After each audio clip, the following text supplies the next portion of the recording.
99.9% cancer ಇಲ್ಲದೆ ಇರುವಂತ ಗೆಡ್ಡೆಗಳಿವು. Symptoms ಇರ್ಲಿ ಬಿಡ್ಲಿ ಫೈಬ್ರಾಯ್ಡ್ ಇರುತ್ತೆ. ನಮ್ಮ ಮಹಿಳೆಯರು ಹೇಗೆ ಬರ್ತಾ ಇದ್ದಾರೆ ಅಂದ್ರೆ ಗರ್ಭಕೋಶ ಪ್ರೆಗ್ನೆಂಟ್ ಇದ್ರೆ ಎಷ್ಟಿರುತ್ತೋ ಅಷ್ಟು ದೊಡ್ಡ ಗರ್ಭಕೋಶ ಇಟ್ಕೊಂಡು ಬರ್ತಾ ಇದ್ದಾರೆ. ಅದು 10 ಸೆಂಟಿಮೀಟರ್ 20 ಸೆಂಟಿಮೀಟರ್ ಆದ್ರೇನು ಅವ್ರಿಗೆ ಏನು ಗೊತ್ತಾಗದೆ ಇರ್ಬೋದು. ಕೆಳಗಿನ ಹೊಟ್ಟೆ ಭಾರ ಅನ್ಸ್ತಾ ಇರುತ್ತೆ, ಮಲ್ಕೊಂಡ್ ಬಿಡೋಣ, ನಿದ್ದೆ ಮಾಡ್ಬಿಡೋಣ, ಉಸಿರಾಡಕ್ಕೂ ಕಷ್ಟ ಆಗ್ಬೋದು. ಕೆಲವರಿಗೆ ಬರದೇ ಹೇಗ್ ಬರ್ತಾರೆ ಅಂದ್ರೆ ಏನೋ ಹೊಟ್ಟೆ ತುಂಬಾ ಕಲ್ ತರ ಆಗಿದೆ ಅಂತ ಹೇಳೇ ಬರ್ತಾರೆ. ಫೈಬ್ರಾಯ್ಡ್ಸ್ ಇತ್ತು ಅಂತ ಹೇಳಿದ್ರೆ ಮಕ್ಕಳಾಗೋದಕ್ಕೆ ಸಮಸ್ಯೆ ಆಗುತ್ತೆ ಅಂತ ಹೌದಾ? ಇದು ಅದರಲ್ಲಿ 1 ಸೆಂಟಿಮೀಟರ್ ಫೈಬ್ರಾಯ್ಡ್ ಬೆಳ್ಕೊಂಡ್ರೇನು ಇದು ಪ್ರೆಗ್ನೆನ್ಸಿ ಆಗದೆ ಇರೋಂಗೆ ನೋಡ್ಕೊಳ್ಳುತ್ತೆ. ಪ್ರೆಗ್ನೆನ್ಸಿ ಒಳಗೆ ಅವು ಬೆಳೀತಾ ಹೋಗ್ತವೆ. ಭ್ರೂಣನ ಅಲ್ಲಿ ಇಂಪ್ಲಾಂಟೇಶನ್ ಆಗೋದಕ್ಕೆ ಬಿಡೋದಿಲ್ಲ. 5ನೇ ವಾರ 6ನೇ ವಾರ 7ನೇ ವಾರದಲ್ಲೇನೆ ಮಿಸ್ಕ್ಯಾರೇಜು ಆಗ್ಬಿಡ್ಬೋದು. ನಾವು ಆಪರೇಷನ್ ಮಾಡಿಬಿಟ್ಟು ಆ ಗೆಡ್ಡೆ ತೆಗೆಯುವಂಥ ಪರಿಸ್ಥಿತಿನೂ ಬರುತ್ತೆ. ಕೆಲವ್ರಿಗೆ ಯೂರಿನ್ನು ಕಟ್ ಆಗ್ಬಿಡ್ಬೋದು. ಸೊ ಇದಕ್ಕೆ ಖಂಡಿತವಾದ ಚಿಕಿತ್ಸೆ ಅಂದರೆ ಶಸ್ತ್ರಚಿಕಿತ್ಸೆ. ಒಂದು ಪೇಷಂಟಲ್ಲಿ 93 ಫೈಬ್ರಾಯ್ಡ್ಸ್ ತೆಗೆದ್ವಿ ಒಂದು ಪೇಷಂಟಿಂದ. ಓವರೀಸ್ ಕಂಪ್ಲೀಟ್ ಆಗಿ ಕೆಲಸ ಮಾಡೋದೇ ನಿಲ್ಲಿಸ್ಬಿಡ್ಬೋದು. ಅವ್ರಿಗೆ ಮೂಳೆಗಳು, ಹಾರ್ಟು ಅದೆಲ್ಲದ್ರಿಂದನೂ ತೊಂದರೆ ಬರುವಂಥ ಸಾಧ್ಯತೆ ಜಾಸ್ತಿ ಆಗೋಗುತ್ತೆ. ದಪ್ಪ ಆಗೋದಕ್ಕೂ ಈ ಗೆಡ್ಡೆಗೂ ಏನೂ ಸಂಬಂಧ ಇಲ್ಲ.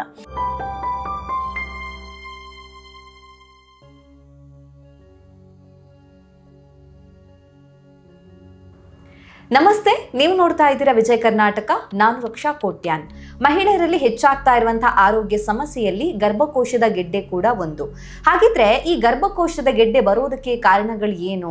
ತುಂಬಾ ಜನ ಗರ್ಭಕೋಶದ ಗೆಡ್ಡೆ ಅಂದ ತಕ್ಷಣ ಅದನ್ನ ಕ್ಯಾನ್ಸರ್ ಅಂತ ಅಂದ್ಕೊಳ್ತಾರೆ. ಹಾಗಾಗಿ ಈ ಗರ್ಭಕೋಶದ ಗೆಡ್ಡೆಯ ಬಗ್ಗೆ ಇರುವಂತಹ ತಪ್ಪು ಕಲ್ಪನೆಗಳು ಯಾವುದೆಲ್ಲ? ಇದು ಬರದೇ ಇರೋ ರೀತಿಯಲ್ಲಿ ತಡೆಗಟ್ಟೋದಕ್ಕೆ ಸಾಧ್ಯ ಆಗುತ್ತಾ? ಎಲ್ಲ ಗರ್ಭಕೋಶದ ಗೆಡ್ಡೆಗೆ ಆಪರೇಷನ್ ಒಂದೇ ಪರಿಹಾರನ? ಹಾಗೇನೆ ಮೆನ್ಸ್ಟ್ರುವಲ್ ಹೆಲ್ತ್ ನ ಬಗ್ಗೆ ಕೂಡ ಹೆಚ್ಚಿನ ಮಾಹಿತಿಯನ್ನ ತಿಳಿಸ್ಕೊಡೋದಕ್ಕೆ ಇವತ್ತು ನಮ್ಮ ಜೊತೆ ಇದ್ದಾರೆ doctor Madhuri Vidyashankar, advance gynaec laparoscopic and hysteroscopic surgeon and gynaecologist, motherhood hospital, Indiranagar and HRBR layout, Bangalore. Doctor, ಕಾರ್ಯಕ್ರಮಕ್ಕೆ ಸ್ವಾಗತ. ನಮಸ್ಕಾರ ಡಾಕ್ಟರ್. ಈಗ ಗರ್ಭಕೋಶದ ಗೆಡ್ಡೆ ಅಂದ ತಕ್ಷಣ ಮಹಿಳೆಯರಲ್ಲಿ ಬರುವಂತ one of the common health issues ಅಂತ ಹೇಳ್ಬೋದು. ಸೊ ಈ ಗರ್ಭಕೋಶದ ಗೆಡ್ಡೆ ಅಂತ ಹೇಳಿದ್ರೆ ಏನು? ಯೂಶುವಲಿ ಗರ್ಭಕೋಶದ ಯಾವ ಭಾಗದಲ್ಲಿ ಇದು ಬೆಳೆಯುತ್ತೆ ಅಂತ? ಗರ್ಭಕೋಶದ ಗೆಡ್ಡೆ ಅಂದ ತಕ್ಷಣ ನೀವು ಹೇಳ್ದಂಗೆ ಕ್ಯಾನ್ಸರ್ ಅಂತ ಅನ್ಕೋಬಹುದು. ಆದ್ರೆ ಇದು ಫೈಬ್ರಾಯ್ಡ್ ಗೆಡ್ಡೆ ಅಂತ ಏನ್ ಕರಿತೀವಲ್ಲ, ಇದು 99.9% ಬಿನೈನ್ ಕಂಡೀಷನ್. ಇದು ಅಂದ್ರೆ ಕ್ಯಾನ್ಸರ್ ಇಲ್ಲದೆ ಇರುವಂತ ಗೆಡ್ಡೆಗಳಿವು. ಇವು ಗರ್ಭಕೋಶದ ಒಳಗಡೆ ಪೊರೆಯಲ್ಲಿ ಬರ್ಬೋದು, ಗರ್ಭಕೋಶದ ವಾಲ್ ಅಲ್ಲಿ ಬರ್ಬೋದು, ಇಲ್ಲ ಗರ್ಭಕೋಶದ ಹೊರಗಡೆನೂ ಬರ್ಬೋದು. ಸೊ ಜಾಸ್ತಿ ಬರೋದು ಗರ್ಭಕೋಶದ ವಾಲ್ ಅಲ್ಲಿ, ಅಂದ್ರೆ ಅದ್ರದ್ದು ಗೋಡೆ ಏನಿರುತ್ತೆ ಅದ್ರೊಳಗೆ ಬರುವಂತದ್ದು. ಗರ್ಭಕೋಶದ ಒಳಗಡೆನೂ ಒಂದು 10ರಿಂದ 15% ಬರುತ್ತೆ, ಆಮೇಲೆ ಹೊರಗಡೆ ಒಂದು 10% ಬರುತ್ತೆ.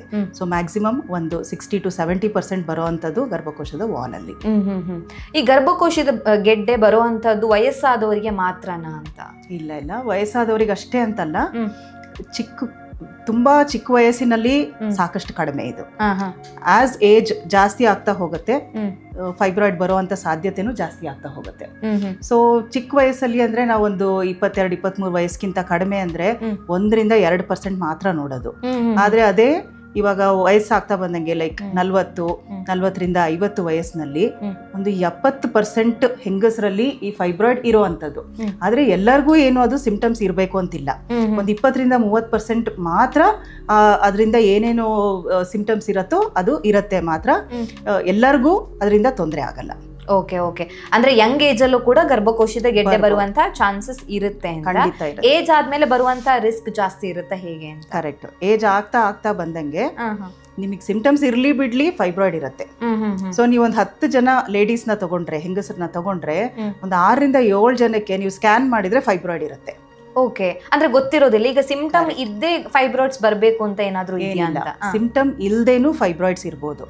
ಇತ್ತೀಚೆಗೆ ಅದು ಎಷ್ಟು ಜಾಸ್ತಿ ಆಗಿದೆ ಅಂದ್ರೆ, ನಮ್ಮ ಮಹಿಳೆಯರು ಹೇಗ್ ಬರ್ತಾ ಇದ್ದಾರೆ ಅಂದ್ರೆ ಗರ್ಭಕೋಶ ಗೆಡ್ಡೆ ಆಲ್ಮೋಸ್ಟ್ ಒಂದು 6-7 ತಿಂಗಳು ಗರ್ಭಕೋಶ ಪ್ರೆಗ್ನೆಂಟ್ ಇದ್ರೆ ಎಷ್ಟಿರುತ್ತೋ ಅಷ್ಟು ದೊಡ್ಡ ಗರ್ಭಕೋಶ ಇಟ್ಕೊಂಡು ಬರ್ತಾ ಇದ್ದಾರೆ. ಸೊ ಅವ್ರಿಗೆ ಅಷ್ಟು ದೊಡ್ಡದಾದ್ರೂ ಏನು ಸಿಂಪ್ಟಮ್ಸೇ ಇರಲ್ಲ.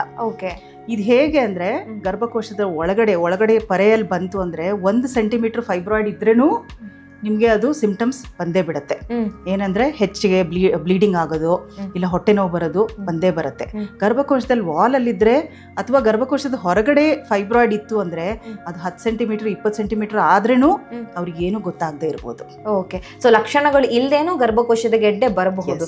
ಈಗ ಒಂದ್ ವೇಳೆ ಲಕ್ಷಣಗಳು ಬರುತ್ತೆ ಗೊತ್ತಾಗುತ್ತೆ ಅಂದಾಗ ಯಾವೆಲ್ಲ ಸಿಂಪ್ಟಮ್ಸ್ ನ ನೆಗ್ಲೆಕ್ಟ್ ಮಾಡಬಾರ್ದು ಅಥವಾ ಇಂಥದ್ದೇ ಬಂದೇ ಬರುತ್ತೆ ಅಂತ ಹೇಳಕ್ ಆಗುತ್ತಾ? ಈಗ ಸಾಧಾರಣ ಹೆಂಗಸರಲ್ಲಿ ಪೀರಿಯಡ್ಸ್ ಅಂದ್ರೆ ಈ ಮುಟ್ಟ ಆಗೋದು ಹೇಗೆ ಅಂದ್ರೆ ಒಂದು ತಿಂಗಳಲ್ಲಿ ಒಂದ್ಸಲಿ 28ರಿಂದ 35 ದಿವಸಗಳಲ್ಲಿ ಒಂದ್ಸಲಿ ಆಯ್ತು ಅಂದ್ರೆ ಅದು ನಾರ್ಮಲ್ ಅಂತ ತಗೊಳ್ತೀವಿ. ಕೆಲವೊಮ್ಮೆ 22ರಿಂದ 38 ದಿವಸದ ತನಕ ಆದ್ರೂ ನಾರ್ಮಲ್ ಅಂತ ತಗೊಳ್ತೀವಿ. ಈಗ ಅದಕ್ಕಿಂತ ಮುಂಚೆ ಪೀರಿಯಡ್ಸ್ ಆಯ್ತು ಅಂದ್ರೆ ಇಲ್ಲ ಅದಕ್ಕಿಂತ ಲೇಟ್ ಆಯ್ತು ಅಂದ್ರೆ ಅದು ನಾರ್ಮಲ್ ಅಲ್ಲ. ಹಾಗೆ ಮುಟ್ಟು ಒಂದು 3 ದಿವಸದಿಂದ ಒಂದು 7 ದಿವಸದ ತನಕ ಮುಟ್ಟು ಹೋಗ್ತಾ ಇದ್ರೆ ಅದು ನಾರ್ಮಲ್, ಅಂದ್ರೆ ನಾರ್ಮಲ್ ಬ್ಲೀಡಿಂಗ್. Correct, normal. ಇದು ನಂಬರ್ ಆಫ್ ಡೇಸ್. ಈಗ ಫ್ಲೋ ಅಂದ್ರೇನು ಎಷ್ಟು ಮುಟ್ಟು ಹೋಗುತ್ತೆ. ಮುಟ್ಟು ನಾರ್ಮಲ್ ಆಗಿ ನೀರಾಗೆ ಇರಬೇಕು. ಅದೊಂದ್ ವೇಳೆ ಗಟ್ಟಿ ಹೋಗಕ್ ಶುರುವಾಯ್ತು ಇಲ್ಲ ಪ್ಯಾಡ್ಸ್ ಪ್ರತಿ ಸಲ ಎಷ್ಟು ಚೇಂಜ್ ಮಾಡ್ತಿರೋ ಅದಕ್ಕಿಂತ ತುಂಬಾ ಜಾಸ್ತಿ ಚೇಂಜ್ ಮಾಡ್ತಿದ್ದೀರಾ, ಇಲ್ಲ ರಾತ್ರಿನೂ ಪ್ಯಾಡ್ ಚೇಂಜ್ ಮಾಡ್ತಾ ಇದ್ದೀರಾ, ಮಲಗದವ್ರು ಎದ್ಬಿಟ್ಟು ಪ್ಯಾಡ್ ಚೇಂಜ್ ಮಾಡ್ಬೇಕು, ಈ ತರ ಇದ್ರೆ ಇದು ಹೆವಿ ಬ್ಲೀಡಿಂಗ್ ಅಂತ ತಗೊಳ್ತೀವಿ. ಅಂದ್ರೆ ಮುಟ್ಟು ಜಾಸ್ತಿ ಹೋಗ್ತಾ ಇದೆ ಅಂತ. ಸೊ ಸುಮಾರಷ್ಟು ಹೆಂಗಸರಿಗೆ ಗೊತ್ತೇ ಇರಲ್ಲ ಅವರಿಗೆ ಹೆವಿ ಬ್ಲೀಡಿಂಗ್ ಆಗ್ತಾ ಇದೆ ಅಂತ. ಅವ್ರಿಗೆ ಅನಿಮಿಯಾನೂ ಆಗೋಗ್ಬಿಟ್ಟಿರತ್ತೆ, ಬ್ಲಡ್ ಜಾಸ್ತಿ ಹೋಗಿ ಹೋಗಿ ಗೊತ್ತೂ ಇರಲ್ಲ, ತುಂಬಾ ಸುಸ್ತಾಗ್ತಿರತ್ತೆ, ಕೆಲಸ ಮಾಡಕ್ ಆಗ್ತಿರಲ್ಲ, ಆದ್ರೆ ಗೊತ್ತೇ ಇರಲ್ಲ. ಹಾಗಾಗಿ ಈ 3 ಅಂಶಗಳು ಅವ್ರಿಗೆ ಗೊತ್ತಿದ್ರೆ ಕರೆಕ್ಟು 30 ದಿವಸದಲ್ಲಿ ಒಂದ್ಸಲಿ ಬರಬೇಕು.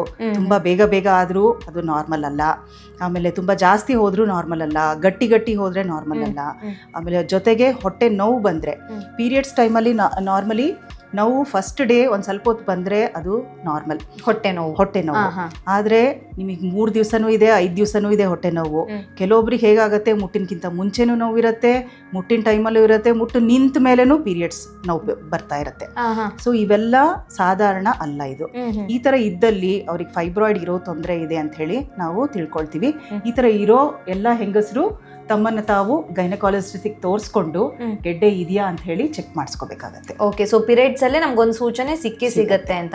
ಸೊ ನೀವು ಹೇಳಿದ್ರೆ ಬ್ಲೀಡಿಂಗ್ ಅಲ್ಲೂ ಕೂಡ ಚೇಂಜಸ್ ಆಗ್ಬಹುದು ಅಂತ, ಅಂದ್ರೆ ಒಂದು ರೀತಿ ಗಟ್ಟಿಯಾಗಿ ಹೋಗುತ್ತಲ್ಲ, ಆ ತರ ಹೋದ್ರೂ ಕೂಡ ಅದು ಡೇಂಜರ್ ಅಂತ ಅರ್ಥನಾ? ಹೌದು. ಅಂದ್ರೆ ನಾರ್ಮಲಿ ನಮ್ ದೇಹ ಹೇಗೆ ಡಿಸೈನ್ ಆಗಿದೆ, ನಮ್ ಯೂಟ್ರಸ್ ಹೇಗೆ ಡಿಸೈನ್ ಆಗಿದೆ ಅಂದ್ರೆ ಸಾಧಾರಣವಾಗಿ ಹೋಗೋ ಮುಟ್ಟು ನೀರಾಗಿ ಹೋಗ್ಬೇಕು. ಅದು ನೀರಾಗದೆ ಗಟ್ಟಿ ಆಗ್ತಾ ಇದೆ ಅಂದರೆ ಆ ಯೂಟ್ರಸ್ಸು ಅದನ್ನು ಮ್ಯಾನೇಜ್ ಮಾಡೋಕೆ ಆಗ್ತಿಲ್ಲ, ಹೆಚ್ಚಿಗೆ ಬ್ಲೀಡಿಂಗ್ ಆಗೋದನ್ನ ಮ್ಯಾನೇಜ್ ಮಾಡೋಕೆ ಆಗ್ತಾ ಇಲ್ಲ ಅಂತ. ಹಾಗಾಗಿ ಗಟ್ಟಿ ಹೋಗ್ತಾ ಇರುತ್ತೆ. ಸೊ ಯಾವಾಗ ಗಟ್ಟಿ ಹೋಗೋದು ಈ ಕ್ಲಾಟ್ಸ್ನ ಕಾಣಿಸ್ತು ಅಂದರೆ ಅದು ಜಾಸ್ತಿ ಮುಟ್ಟು ಅಂತ ಎಲ್ಲ ಹೆಂಗಸರಿಗೂ ಇದು ತಿಳ್ಕೊಬೇಕಾಗತ್ತೆ. ಓಕೆ, ಸೊ ಬ್ಲೀಡಿಂಗ್ ಅನ್ನ ಬಿಟ್ಟು ಪೀರಿಯಡ್ಸ್ ಬಿಟ್ಟು ಬೇರೆ ಏನಾದರೂ ಸಿಂಪ್ಟಮ್ಸ್ ಇದೆಯಾ ಅಂತ? ಇಂಪಾರ್ಟೆಂಟ್ ಸಿಂಪ್ಟಮ್ಸ್ ಕೆಲವರಿಗೆ ಕೆಳಗಿನ ಹೊಟ್ಟೆ ಭಾರ ಅನಿಸ್ತಾ ಇರುತ್ತೆ, ಆಮೇಲೆ ಪದೇ ಯೂರಿನ್ ಹೋಗ್ಬೇಕು ಅನ್ಸ್ತಿರತ್ತೆ, ಮೋಷನ್ಗೆ ಹೋಗಕ್ಕೆ ಆಗ್ತಾ ಇರಲ್ಲ. ಇದೆಲ್ಲ ಯಾವಾಗ ಜಾಸ್ತಿ ಆಗತ್ತೆ ಅಂದ್ರೆ ಮುಟ್ಟಿನಕ್ಕಿಂತ ಮುಂಚೆ ಇದು ಸಾಧಾರಣ ಜಾಸ್ತಿ ಅನ್ಸತ್ತೆ. ತುಂಬಾ ಹೆವಿನೆಸ್ಸು, ಓಡಾಡಕ್ ಬೇಡ, ಜಿಮ್ಗೆ ಹೋಗ್ತಾ ಇದ್ರೆ ಜಿಮ್ಗೆ ಹೋಗೋದು ಬೇಡ, ಆಮೇಲೆ ಕೂತೇ ಬಿಡ್ಬೇಕು, ಸುಸ್ತು, ಪೀರಿಯಡ್ಸ್ ಟೈಮಲ್ಲಿ ಮೆಟ್ಲತ್ತದ್ ಬೇಡ, ಏನು ಕೆಲಸ ಬೇಡ, ಸಾಯಂಕಾಲ ಆದ ತಕ್ಷಣ ಮಲ್ಕೊಂಡ್ಬಿಡೋಣ, ನಿದ್ದೆ ಮಾಡಿಬಿಡೋಣ, ಇಲ್ಲ ಉಸಿರಾಡೋಕ್ಕೂ ಕಷ್ಟ ಆಗ್ಬೋದು ಕೆಲವರಿಗೆ. ಇವೆಲ್ಲ ಏನು ಅಂದರೆ ಸಾಕಷ್ಟು ದೊಡ್ಡ ಗೆಡ್ಡೆ ಹೊಟ್ಟೆ ಒಳಗಿದೆ, ಅದರಿಂದ ಈ ಪ್ರೆಷರ್ ಸಿಂಪ್ಟಮ್ಸ್ ಆಗ್ತಾ ಇದೆ. ಆಮೇಲೆ ಬ್ಲೀಡಿಂಗ್ ಎಷ್ಟಾಗ್ತಾ ಇದೆ ಅಂದರೆ ಅವರಿಗೆ ಉಸಿರಾಡೋಕ್ಕೂ ತೊಂದರೆ ಆಗ್ತಾ ಇದೆ. ಅನಿಮಿಯಾ ಆಗಿ ರಕ್ತಸ್ರಾವ ಎಷ್ಟಾಗಿದೆ ಅಂದರೆ ಹಿಮೋಗ್ಲೋಬಿನ್ ಕಡಿಮೆ ಆಗಿಬಿಟ್ಟು ಉಸಿರಾಡೋಕ್ಕೂ ತೊಂದರೆ ಆಗ್ತಿದೆ ಅಂಥೇಳಿ ನಾವು ಅರ್ಥ ಮಾಡ್ಕೋಬೇಕಾಗತ್ತೆ.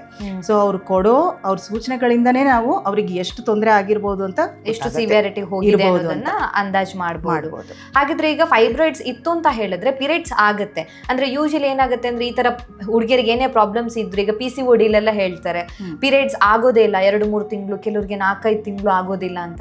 ಸೊ ಫೈಬ್ರಾಯ್ಡ್ಸ್ ಇದ್ರೆ ಪೀರಿಯಡ್ಸ್ ಆಗುತ್ತೆ, ಬಟ್ ಪೀರಿಯಡ್ಸ್ ಅಲ್ಲಿ ಈ ತರ ಸಿಂಪ್ಟಮ್ಸ್ ಬರುತ್ತೆ ಅಂತನಾ? ಸೊ ಫೈಬ್ರಾಯ್ಡ್ಸ್ ಇದ್ರೆ ಪೀರಿಯಡ್ಸ್ ಏನೋ ಬೇಗ ಆಗಬೇಕು ಲೇಟ್ ಆಗಬೇಕು ಅಂತ ಏನಿಲ್ಲ. ಪೀರಿಯಡ್ಸ್ ರೆಗ್ಯುಲರ್ ಆಗೇ ಆಗ್ತಿರತ್ತೆ. ರೆಗ್ಯುಲರ್ ಆಗಿ ಆಗಬೇಕೋ ಬೇಡ ಅಂತ ಹೇಳಿ ಓವರಿ ಡಿಸೈಡ್ ಮಾಡೋದು, ಓವರಿಯಿಂದ ಸಂಬಂಧಪಟ್ಟಿದ್ದು.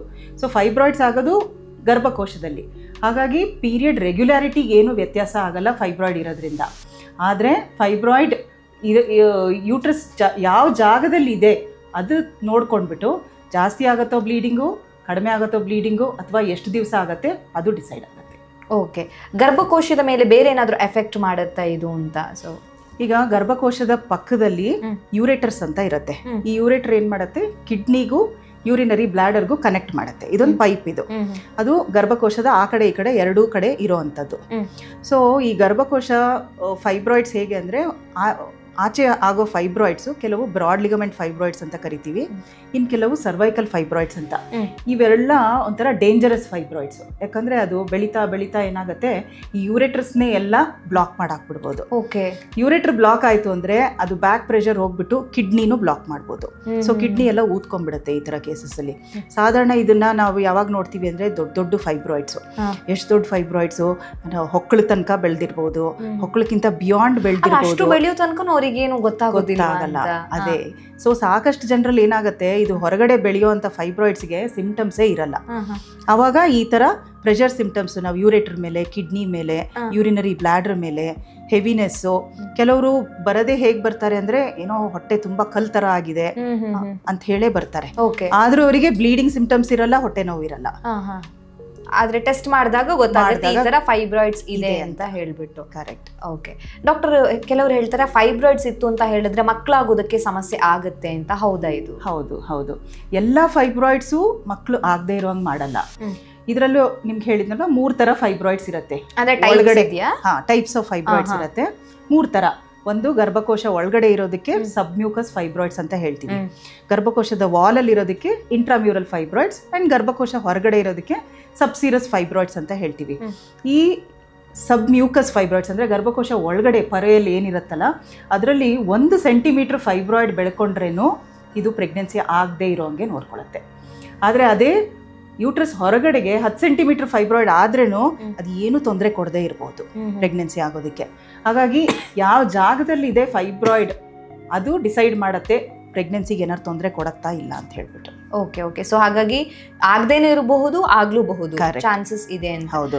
ಈಗ ನಾವು ಕೆಲವೊಂದು ಮಹಿಳೆಯರಲ್ಲಿ ಹೇಗೆ ನೋಡ್ತೀವಿ ಅಂದರೆ ಪ್ರೆಗ್ನೆಂಟ್ ಆಗಿ ಬಂದಿರ್ತಾರೆ. ಪ್ರೆಗ್ನೆನ್ಸಿ ಫಸ್ಟ್ ಡಿಟೆಕ್ಟ್ ಆದಾಗ್ಲೇ ಅವ್ರ ಗರ್ಭಕೋಶ ಆಲ್ಮೋಸ್ಟ್ ಒಂದು ಹೊಕ್ಕಳ ತನಕ ಅದಕ್ಕಿಂತ ಮೇಲೇನೂ ಇರ್ಬೋದು. ಅಂದ್ರೆ ಅಷ್ಟು ದೊಡ್ಡ ಗೆಡ್ಡೆ ಇಟ್ಕೊಂಡು ಪ್ರೆಗ್ನೆಂಟ್ ಆಗ್ಬೋದು ಅವರು. ಹೌದು ಹೌದು. ಸೊ ಹಾಗಾಗಿ ಅದೇ ನಾನು ಕೇಳಬೇಕು ಅಂತಿದ್ದೆ, ಪ್ರೆಗ್ನೆನ್ಸಿ ಟೈಮ್ನಲ್ಲೂ ಕೂಡ ಗರ್ಭಕೋಶದ ಗೆಡ್ಡೆ ಇರಬಹುದಾ? ಇರಬಹುದು. ಲೈಕ್ ಈ ತರ ಹೊರಗಡೆ ಇರೋವಂಥ ಫೈಬ್ರಾಯ್ಡ್ ಇರೋ ಮಹಿಳೆಯರು ಪ್ರೆಗ್ನೆಂಟ್ ಆಗ್ತಾರೆ, ಈಸಿಯಾಗಿ ಪ್ರೆಗ್ನೆಂಟ್ ಆಗ್ಬಿಡ್ತಾರೆ. ಆದಾಗ ಏನಾಗುತ್ತೆ, ಪ್ರೆಗ್ನೆನ್ಸಿ ಒಳಗೆ ಅವು ಬೆಳೀತಾ ಹೋಗ್ತವೆ, ಸಾಕಷ್ಟು ಬೆಳೆಯುತ್ತೆ ಪ್ರೆಗ್ನೆನ್ಸಿಲಿ. ಈಗ ಒಂದು 3-4 ಸೆಂಟಿಮೀಟರ್ ಫೈಬ್ರಾಯ್ಡ್ ಇತ್ತು ಗರ್ಭಕೋಶದಲ್ಲಿ ಅಂತ ಇಟ್ಕೊಳ್ಳಿ. ಪ್ರೆಗ್ನೆನ್ಸಿ ಒಂದು 38-40 ವಾರಕ್ಕೆ ಹೋಗೋ ತನಕ ಅದು 10 ಸೆಂಟಿಮೀಟರ್ ಬೆಳೆದ್ಬಿಡ್ಬೋದು. ಓಕೆ. ಸೊ ಅಷ್ಟೊಂದು ಹಾರ್ಮೋನ್ಗಳಿಂದ ಬೆಳೆಯುವಂಥ ಸಂಭಾವನೆ ಇರುತ್ತೆ ಈ ಫೈಬ್ರಾಯ್ಡ್ಸ್ ಅಲ್ಲಿ. ಮಗುವಿನ ಮೇಲೆ ಎಫೆಕ್ಟ್ ಆಗುತ್ತೆ ಅಥವಾ ಗರ್ಭಿಣಿ ಮೇಲೆ ಹಿಂಗೆ ಅದು ಇಂಪ್ಯಾಕ್ಟ್ ಆಗುತ್ತೆ ಅಂತ? ಸಾಧಾರಣ ಇವಾಗ ಏನಾಗುತ್ತೆ, ಮಗು ಇಂಪ್ಲಾಂಟ್ ಆಗೋದು, ಈಗ ಭ್ರೂಣ ಏನಿರುತ್ತೆ ಅದು ಹೋಗಿ ಇಂಪ್ಲಾಂಟ್ ಆಗೋದು ಗರ್ಭಕೋಶದ ಹಿಂದಿನ ವಾಲಲ್ಲಿ. ಆ ಹಿಂದಿನ ವಾಲಲ್ಲಿ ಅದೇ ಜಾಗದಲ್ಲಿ ಏನಾದರೂ ಫೈಬ್ರಾಯ್ಡ್ ಇತ್ತು ಅಂದರೆ ಭ್ರೂಣನ ಅಲ್ಲಿ ಇಂಪ್ಲಾಂಟೇಶನ್ ಆಗೋದಕ್ಕೆ ಬಿಡೋದಿಲ್ಲ. ಸೊ ಅದರಿಂದ ಏನಾಗ್ಬೋದು, ಪ್ರೆಗ್ನೆನ್ಸಿನೇ ಆಗದೆ ಇರ್ಬೋದು. ಇಲ್ಲ ಒಂದ್ ವೇಳೆ ಪ್ರೆಗ್ನೆನ್ಸಿ ಆಯಿತು ಅಂದ್ರೂ 5ನೇ ವಾರ, 6ನೇ ವಾರ, 7ನೇ ವಾರದಲ್ಲೇ ಮಿಸ್ಕ್ಯಾರೇಜು ಆಗ್ಬಿಡ್ಬೋದು. ಇಲ್ಲ ಪ್ರೆಗ್ನೆನ್ಸಿ ಕಂಟಿನ್ಯೂ ಆಯಿತು, ತುಂಬ ದೊಡ್ಡ ಫೈಬ್ರಾಯ್ಡ್ ಇದೆ, ಆ ಫೈಬ್ರಾಯ್ಡು ಪ್ರೆಗ್ನೆನ್ಸಿಲಿ ಒಂದೊಂದ್ಸಲಿ ತಿರ್ಕೊಂಡು ಬಿಡುತ್ತೆ. ಓಕೆ. ಸೊ ತಿರ್ಕೊಂಡಾಗ ಏನಾಗುತ್ತೆ ಅಂದರೆ ಎಷ್ಟು ಸಿವಿಯರ್ ಪೇಯ್ನ್, ಹೊಟ್ಟೆ ನೋವು ಬಂದಿರುತ್ತೆ ಮಹಿಳೆಯರಿಗೆ, ಪ್ರೆಗ್ನೆಂಟ್ ಇರೋ ಮಹಿಳೆಯರಿಗೆ ಅಂದರೆ ನಾವು ಆಪರೇಷನ್ ಮಾಡಿಬಿಟ್ಟು ಆ ಗೆಡ್ಡೆ ತೆಗೆಯುವಂಥ ಪರಿಸ್ಥಿತಿನೂ ಬರುತ್ತೆ ಪ್ರೆಗ್ನೆನ್ಸಿಯಲ್ಲಿ. ಸೊ ಕಾಂಪ್ಲಿಕೇಶನ್ ಆಗುತ್ತೆ, ಅದ್ರ ಆಗೋ ಚಾನ್ಸಸ್ ಇದ್ದೇ ಇರುತ್ತೆ. Okay.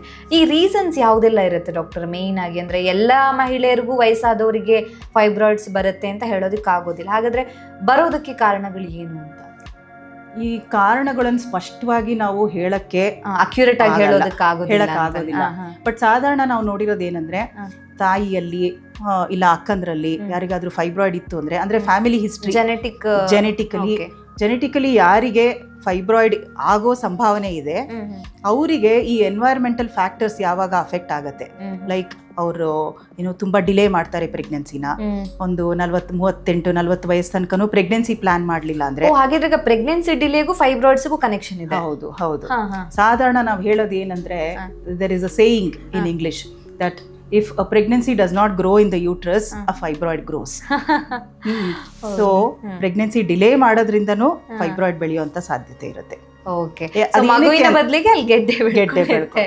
Okay. So pregnancy delay ಮಾಡೋದು ಕೂಡ one of the main cause ಆಗಿರುತ್ತೆ. ಜೆನೆಟಿಕಲಿ ಬರುತ್ತೆ, ಲೈಫ್ ಸ್ಟೈಲ್ ಏನು ಮ್ಯಾಟರ್ ಆಗೋದಿಲ್ವಾ? ಅದೇ, ಈಗ ಜೆನೆಟಿಕಲಿ ಯಾರಿಗೆ ಪ್ರೀಡಿಸ್ಪೋಸ್ಡ್ ಇರ್ತಾರೆ ಅಂದ್ರೆ ಫ್ಯಾಮಿಲಿ ಹಿಸ್ಟ್ರಿ ಇದೆ ಅಂತವರಿಗೆ ಲೈಫ್ ಸ್ಟೈಲ್ ಇಶ್ಯೂಸ್ ಇಂದ, ಲೈಕ್ ತುಂಬಾ ದಪ್ಪ ಆಗ್ಬಿಡೋದು, ಊಟದಲ್ಲಿ ಆಹಾರದಲ್ಲಿ ಒಂದು ಕಂಟ್ರೋಲ್ ಇಲ್ಲದೆ ಇರೋದು, ಒಂದು ಡಿಸಿಪ್ಲಿನ್ ಇಲ್ಲದೆ ಇರೋದು, ಎಕ್ಸಸೈಸ್ ಮಾಡದೇ ಇರೋದು, ಒಬೇಸಿಟಿ, ಇವೆಲ್ಲವನ್ನು it will act as a factor to ಇದನ್ನ ಜಾಸ್ತಿ ಮಾಡೋದಕ್ಕೆ. ಸೊ ಅದು ಒನ್ ಆಫ್ ದ ರೀಸನ್ ಆಗಿರುತ್ತೆ ಅಂತ. ಸೊ ಕಾರಣಗಳ ಬಗ್ಗೆ ತಿಳ್ಕೊಂಡ್ವಿ, ಹಾಗೇನೆ ಸಿಂಪ್ಟಮ್ಸ್ ಬಗ್ಗೆನು, ಪೀರಿಯಡ್ಸ್ ಬಗ್ಗೆ ಇದಾಗುತ್ತೆ ಅಂತ. ಇನ್ನು ಟ್ರೀಟ್ಮೆಂಟ್ ವಿಷಯಕ್ಕೆ ನಾವು ಬಂದಾಗ ಎಲ್ಲದಕ್ಕೂ ಕೂಡ ಆಪರೇಷನ್ ಬೇಕಾಗುತ್ತಾ ಅಂತ, ಅಂದ್ರೆ ಬರೀ ಮೆಡಿಸಿನಲ್ಲೇ ಗೆಡ್ಡೆನ ಕ್ಯೂರ್ ಮಾಡೋದಕ್ಕೆ ಆಗುತ್ತಾ ಅಂತ? ಈಗ ಮೆಡಿಸಿನ್ನು ಕೆಲವೊಮ್ಮೆ ಟ್ರೀಟ್ಮೆಂಟ್ ಕೊಡ್ತೀವಿ. ಅದನ್ನು ಯಾವಾಗ ಕೊಡ್ತೀವಿ ನಾವು ಅಂದರೆ, ಈಗ ನಮಗೆ ಪೇಷಂಟ್ಸ್ ಬರೋದು ಹೇಗೆ, ಇದರ ದೊಡ್ಡ ಗೆಡ್ಡೆ ಇಟ್ಕೊಂಡು ಬರ್ತಾರೆ, ಇಟ್ಕೊಂಡು ಅವರು ಏನೋ ಕೆಳಗೆ ಹೊಟ್ಟೆ ಭಾರ ಇಲ್ಲ ಯೂರಿನ್ ಪಾಸ್ ಮಾಡಕ್ಕೆ ತೊಂದರೆ, ಕೆಲವ್ರಿಗೆ ಯೂರಿನ್ ಕಟ್ ಆಗ್ಬಿಡ್ಬೋದು, ಯೂರಿನ್ ಪಾಸ್ ಮಾಡಕ್ಕೇನೆ ಆಗದೆ ಇರೋಷ್ಟು ದೊಡ್ಡ ಗೆಡ್ಡೆ ಆಗೋಗಿರುತ್ತೆ. ಓಕೆ, ಇಂಥವ್ರಿಗೆಲ್ಲ ನಾವು ಏನು ಮಾಡಕ್ ಬರಲ್ಲ, ಆಪರೇಷನ್ ಮಾಡಲೇಬೇಕಾಗುತ್ತೆ. ಇಲ್ಲ ಕೆಲವು ಮಹಿಳೆಯರು ಹೇಗೆ ಬರ್ತಾರೆ ಅಂದರೆ, ಇನ್ಫರ್ಟಿಲಿಟಿ ಅಂತ ಹೇಳಿ ಬರ್ತಾರೆ, ಮಕ್ಕಳು ಆಗಿಲ್ಲ ಅಂತ ಚೆಕ್ ಮಾಡಿಸೋದಕ್ಕೆ ಬರ್ತಾರೆ. ಅವಾಗ ನಾವು ಇದು ಅಲ್ಟ್ರಾಸೌಂಡ್ ಸ್ಕ್ಯಾನ್ ಮಾಡಿ ನೋಡಿದಾಗ ಗೆಡ್ಡೆ ಇದೆ ಅಂತ ಗೊತ್ತಾಗುತ್ತೆ. ಈ ಗೆಡ್ಡೆಗಳಿಂದನೇ ಪ್ರೆಗ್ನೆನ್ಸಿ ಆಗ್ತಾ ಇಲ್ಲ ಅಂತ ಕಂಡು ಬಂದಲ್ಲಿ ಅವ್ರಿಗೂ ಆಪರೇಷನ್ ಮಾಡಲೇಬೇಕಾಗತ್ತೆ. ಅದಾದ್ಮೇಲೆ ಅವರು ಪ್ರೆಗ್ನೆಂಟ್ ಆಗಬಹುದು? ಆಗ್ತಾರೆ, ಖಂಡಿತ ಆಗ್ತಾರೆ. ಎಸ್ಪೆಷಲಿ ಈ ಗರ್ಭಕೋಶ ಒಳಗಡೆ ಸಬ್ಮ್ಯೂಕಸ್ ಫೈಬ್ರಾಯ್ಡ್ಸು, ಇಂಟ್ರಾಮ್ಯೂರಲ್ ಫೈಬ್ರಾಯ್ಡ್ಸ್ ಏನಿರುತ್ತೆ ಅದನ್ನ ತೆಗೆದ ನಂತರ ಪ್ರೆಗ್ನೆನ್ಸಿ ಆಗೋ ಸಾಧ್ಯತೆಗಳು ಸಾಕಷ್ಟಿರುತ್ತೆ. ಹಾಗೆ ನ್ಯಾಚುರಲ್ ಆಗಿನೂ ಪ್ರೆಗ್ನೆನ್ಸಿ ಆಗೋ ಸಾಧ್ಯತೆಗಳು ಜಾಸ್ತಿ ಇರುತ್ತೆ ಈ ಹೆಂಗಸರಲ್ಲಿ. ಇನ್ನು ಕೆಲವು ಫೈಬ್ರಾಯ್ಡ್ಸ್ ಅಲ್ಲಿ ಬೇರೆ ಕಾರಣಗಳು ಇತ್ತು ಪ್ರೆಗ್ನೆನ್ಸಿ ಆಗದೆ ಇರೋದಕ್ಕೋಸ್ಕರ ಅಂದರೆ ಅವಾಗ ಸ್ವಲ್ಪ ಅನುಕೂಲ ಮಾಡಿಕೊಡ್ಬೇಕಾಗತ್ತೆ ಅವರಿಗೆ. ಓಕೆ, ಸೊ ಹಾಗಾಗಿ ಈಗ ಟ್ರೀಟ್ಮೆಂಟ್ ಆಪ್ಷನ್ ಅಲ್ಲಿ ಅಂತ ಬಂದಾಗ ಇದರಲ್ಲೂ ಈಗ ಕ್ಯಾನ್ಸರಲ್ಲಿ ನಾವು ನೋಡಿದಾಗ ಫಸ್ಟ್ ಸ್ಟೇಜು, ಸೆಕೆಂಡ್ ಸ್ಟೇಜ್ ಆ ಥರ ಎಲ್ಲ ಇರುತ್ತೆ.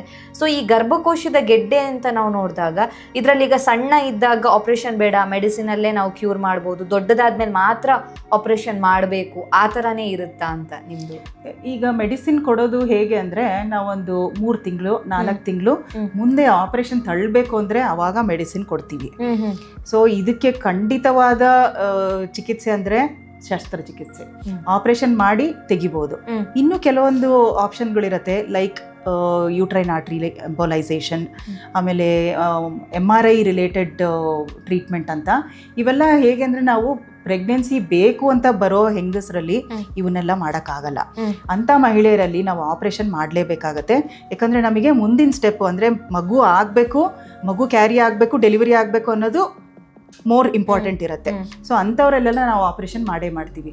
ಆದರೆ ಈಗ ಆಲ್ರೆಡಿ 2 ಮಕ್ಕಳು ಆಗ್ಬಿಟ್ಟಿದೆ, ನಮಗೆ ಮುಂದೆ ಮಕ್ಕಳು ಬೇಡ, ಆದರೆ ಇನ್ನೂ ಮೆನೋಪಾಸ್ ಈಗಲೇ ಬಂದಿಲ್ಲ, ಲೈಕ್ ಸೇ ಒಂದು 38 ವರ್ಷ 40 ವರ್ಷ ಆಗಿದೆ, ನಾವು ಈಗಲೇ ಗರ್ಭಕೋಶ ತೆಗಿಯೋಕ್ಕಾಗಲ್ಲ, ಈಗಲೇ ಆಪರೇಷನ್ ಬೇಡ ಅಂಥವ್ರಿಗೆ ಏನು ಮಾಡ್ತೀವಿ, ಒಂದು ಸ್ವಲ್ಪ ದಿವಸ ಸ್ವಲ್ಪ ತಿಂಗಳು ಮೆಡಿಸಿನ್ಸ್ ಕೊಟ್ಬಿಟ್ಟು ಮುಂದೆ ತಳ್ಳುವಂಥ ಟ್ರೀಟ್ಮೆಂಟ್ ಏನು ಬೇಕಾಗಿರುತ್ತೋ ಅದನ್ನು ಮುಂದೆ ತಳ್ಳುವಂಥ ಕೆಲಸ ಈ ಮೆಡಿಕಲ್ ಮ್ಯಾನೇಜ್ಮೆಂಟಿಂದ ಮಾಡ್ತೀವಿ. ಆದರೆ ಮೆಡಿಕಲ್ ಮ್ಯಾನೇಜ್ಮೆಂಟಿಂದನೇ, ಮೆಡಿಸಿನ್ಸಿಂದನೇ ನಾವು ಇದನ್ನು ಕಂಪ್ಲೀಟ್ ಕರಗಿಸ್ತೀವಿ ಅಂತ ಹೇಳೋಕ್ಕೆ ಫೈಬ್ರಾಯ್ಡ್ಸಲ್ಲಿ ಆಗಲ್ಲ. ಒಂದು ತಕ್ಕ ಮಟ್ಟಿಗೆ ಸಿಂಪ್ಟಮ್ಸ್ನ ಒಂದು ಸ್ವಲ್ಪ ಸಮಯಕ್ಕೆ ಅದನ್ನ ಕಡಿಮೆ ಮಾಡ್ಬೋದು. ಸರ್ಜರಿ ಮಾಡಲೇಬೇಕಾಗತ್ತೆ ಅಂತ. ಈಗ ಸರ್ಜರಿ ಅಂತ ಬಂದಾಗ ತುಂಬಾ ಜನರಿಗೆ ಒಂದು ಡೌಟ್ಸ್ ಇರುತ್ತೆ, ಒಂದು ಭಯಾನೂ ಇರುತ್ತೆ. ಗರ್ಭಕೋಶದ ಗೆಡ್ಡೆದ್ದು ಸರ್ಜರಿ ಮಾಡಿದ್ರೆ ಇಡೀ ಗರ್ಭಕೋಶನೇ ತೆಗಿತಾರೆ ಅಂತ, ಹೌದಾ? ಅಥವಾ ಗೆಡ್ಡೆನೇ ತೆಗಿತೀರಾ, ಗರ್ಭಕೋಶ ತೆಗಿತೀರಾ, ಹೇಗೆ? ಇಲ್ಲ, ನಮ್ದು ಟ್ರೀಟ್ಮೆಂಟ್ ಹೇಗಿರುತ್ತೆ ಅಂದರೆ, ಎವ್ರಿ ಮಹಿಳೆ, ಪ್ರತಿಯೊಂದು ಮಹಿಳೆಗೆ ಅವ್ರಿಗೆ ಯಾವ ಥರ ಟ್ರೀಟ್ಮೆಂಟ್ ಬೇಕೋ ನಾವು ಇಂಡಿವಿಜುವಲೈಸ್ ಮಾಡ್ತೀವಿ.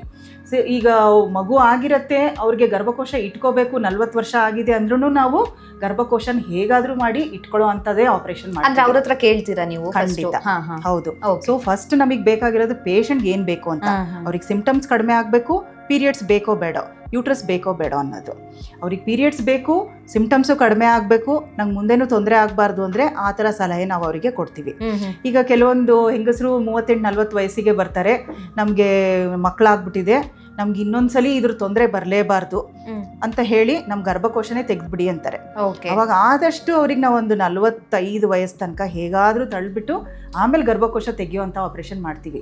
40ರಿಂದ 45 ವಯಸ್ಸಿನಲ್ಲಿ ಆದಷ್ಟು ಗರ್ಭಕೋಶ ತೆಗಿಯೋವಂಥ ಆಪರೇಷನ್ ಮಾಡಲ್ಲ, ಬರೀ ಗರ್ಭಕೋಶದಲ್ಲಿರೋ ಗೆಡ್ಡೆಯನ್ನು ತೆಗಿಯೋವಂಥ ಆಪರೇಷನ್ ಮಾಡ್ತೀವಿ. ಅದು ಎಷ್ಟೇ ದೊಡ್ಡದಿರಲಿ ಗೆಡ್ಡೆನ, ನಾವು ಗೆಡ್ಡೆಯನ್ನೊಂದೇ ತೆಗೆದ್ಬಿಟ್ಟು ಗರ್ಭಕೋಶನ ಸೇಫಾಗಿ ಇಡೋವಂಥ ಆಪರೇಷನ್ಗಳು ಮಾಡೇ ಮಾಡ್ಬೋದು. ಆಮೇಲೆ ನಮ್ಗಿವಾಗ ಪ್ರೆಗ್ನೆನ್ಸಿಗೆ ಅಂತ ಹೇಳಿ ತುಂಬ ಲೇಟಾಗೂ ಬರ್ತಾರೆ ಮಹಿಳೆಯರು. ಈಗ ಕರಿಯರು ಇದೆಲ್ಲ ಹೇಳಿಬಿಟ್ಟು 38-40 ವಯಸ್ಸಿಗೂ ನಮಗೆ ಪ್ರೆಗ್ನೆನ್ಸಿ ಬೇಕು ಅಂತ ಹೇಳಿ ಬರ್ತಾರೆ. ಅಂಥವರಲ್ಲಿ ಕೆಲವೊಬ್ಬರಲ್ಲಿ ಸಾಕಷ್ಟು ದೊಡ್ಡ ಗೆಡ್ಡೆಗಳಿರ್ತವೆ.